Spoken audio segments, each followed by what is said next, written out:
नमस्कार जोहार, मैं भरत आपका स्वागत करता हूं डीएनयू झारखंड में। चले बढ़ते हैं झारखंड की प्रमुख खबरों की ओर।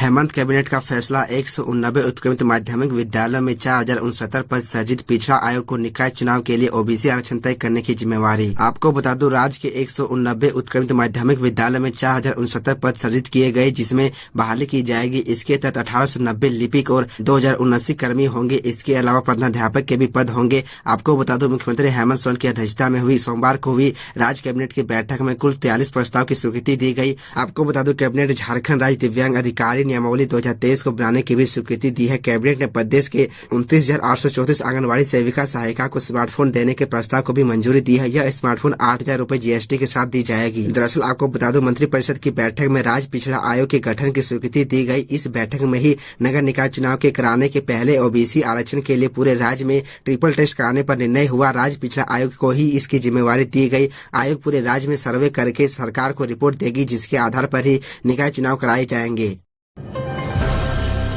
40 ना चलते महासंगोष्ठी में 24 जिला के नेतृत्वकर्ता जुटेंगे। देवेंद्र नाथ महतो। दरअसल आपको बता दो, 40 हकमान नीति को वापस करने को लेकर राज्य की जनता निरंतर चरणबद्ध कई डिजिटली और फिजिकली आंदोलन कर चुकी है। इसे ऐतिहासिक सफल बनाने के बाद अब भी आंदोलनरत है, संकल्पित है। उक्त बातें जेएसएसयू प्रमुख देवेंद्र नाथ महतो ने कही है। उन्होंने कहा कि 40 के फिजिकल आंदोलन को ऐतिहासिक सफल बनाने के बावजूद सरकार इसे नजरअंदाज करते हुए बाहरियों को सरकारी नौकरी बेचने के उद्देश्य से लगातार विज्ञापन जारी किया जा रहा है, जो झारखंडियों के लिए दुर्भाग्य है। आपको बता दो, देवेंद्र नाथ महतो ने कहा कि पिछले 6 महीनों के आंदोलन का मूल्यांकन और आगे आंदोलन का रणनीति को ठोस करने को लेकर रांची के टैगोर हिल रोड चिरौंदी में समीक्षा सह मंथन महासंगोष्ठी का 3 जुलाई आयोजन किया जाएगा, जिसमें 5 प्रमंडल के 24 जिलों के आंदोलनकारी नेतृत्वकर्ता शामिल होंगे, जो ट्विटर अभियान को सफल बनाने में अहम योगदान दिया हो। झारखंड के किसी भी क्षेत्र में मसाल जुलूस निकाला हो, बंदी को सफल बनाने में बहुमूल्य योगदान दिया हो, उस दिन सभी को सामूहिक विचार विमर्श में उपस्थित होना है। बैठक का निष्कर्ष करके सर्वसम्मति से आगे आंदोलन की रणनीति तैयार कर ठोस निर्णय लिया जाएगा।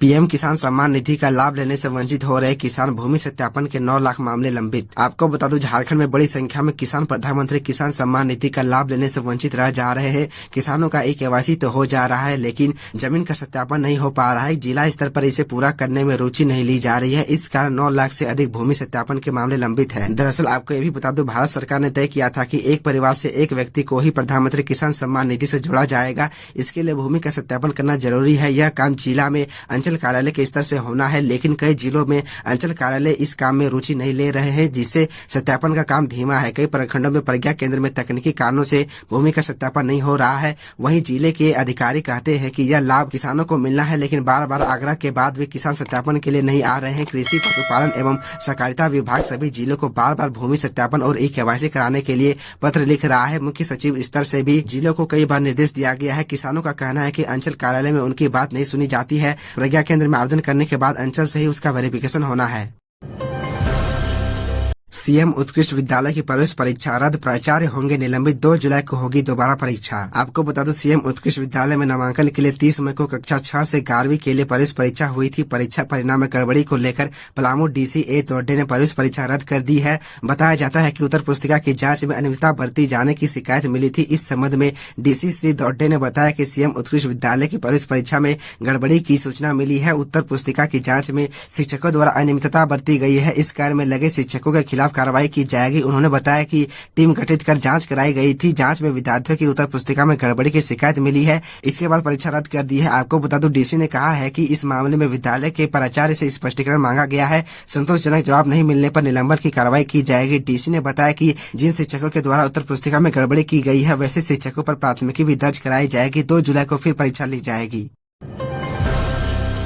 ईडी ने नीरज मित्तल सहित 3 आरोपियों को 5 दिनों की रिमांड पर लिया। 27 जून से होगी पूछताछ। आपको बता दो, पीएमएलए कोर्ट ने ग्रामीण विकास विभाग के suspend chief engineer Virendra Ram के 3 मददगार नीरज मित्तल, रामप्रकाश भाटिया और ताराचंद को 5 दिनों की रिमांड ईडी को दी है। तीनों आरोपियों पर वीरेंद्र राम की काली कमाई को सफेद करने में मदद करने का आरोप है। आपको बता दें कि ईडी द्वारा तीनों आरोपियों को गिरफ्तार कर कोर्ट में पेश कर 6 दिनों की रिमांड मांगी गई थी। इस पर कोर्ट ने 5 दिनों की रिमांड ईडी को दी है। ईडी अब गिरफ्तार तीनों आरोपियों से कई अहम जानकारियां प्राप्त करेगी। दरअसल आपको ये भी बता दूं सोमवार को सुनवाई के दौरान ईडी की ओर से विशेष लोक अभियोजक शिव कुमार ने बहस की। उन्होंने कोर्ट को बताया कि तीनों आरोपियों की मनी लॉन्ड्रिंग में महत्वपूर्ण भूमिका है, इसलिए इनसे पूछताछ जरूरी है। आपको बता दूं आरोपी नीरज मित्तल की तरफ से अधिवक्ता विक्रांत सिन्हा तथा रामप्रकाश भाटिया व ताराचंद की तरफ से अधिवक्ता सौरभ पांडे ने रिमांड का विरोध किया। मंगलवार को तीनों को पूछताछ के लिए बिरसा मुंडा केंद्र कारा होटवार से रांची के एयरपोर्ट स्थित ईडी कार्यालय ले जाया जाएगा।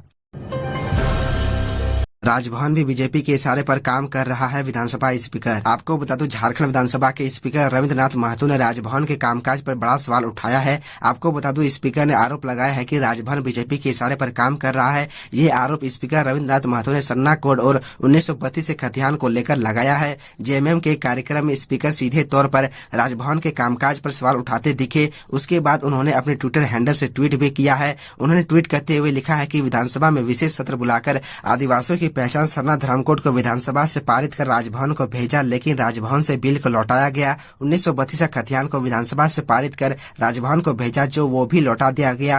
राजभवन भी भाजपा के इशारे पर काम कर रहा है। दरअसल आपको बता दूं इस बाबत जब पूर्व स्पीकर और रांची के मौजूदा विधायक सीपी सिंह से बात की गई तो उन्होंने कहा कि इस तरह का बयान संसदीय लोकतंत्र के लिए उचित नहीं है। यह तो हद हो गई, स्पीकर को ऐसा बयान नहीं देना चाहिए। उन्होंने कहा कि राज्यपाल राज्य के संवैधानिक प्रमुख है और स्पीकर विधानसभा के संवैधानिक प्रमुख है। तो यह थी झारखंड की टॉप बड़ी खबरें और इसी तरह झारखंड की छोटी सी बड़ी खबरों को देखने के लिए आप हमारे चैनल DN न्यूज झारखंड को सब्सक्राइब कर ले और बेल आइकन को प्रेस कर ले, जिससे आपको झारखंड की हर छोटी बड़ी खबरों के अपडेट आप तक पहुंचता रहे।